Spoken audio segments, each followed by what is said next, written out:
Сердце вашего ребенка стучит сильнее, когда ему больно, Будь мужчиной.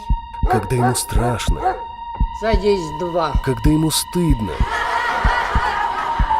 У тебя что, мозгов нету? когда его наполняет обида. Сердце ребенка стучит громче и чаще, когда он отвергнут. И оно звучит оглушительно громко, когда ребенок принимает самое страшное решение в своей короткой жизни.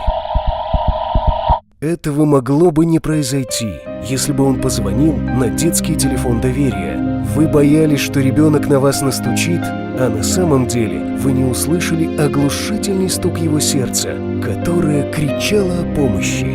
Хватит думать, что на телефон доверия звонят для того, чтобы пожаловаться на родителей. Бойтесь того, что детское сердечко может перестать стучать. Детский телефон доверия 8 800 2122.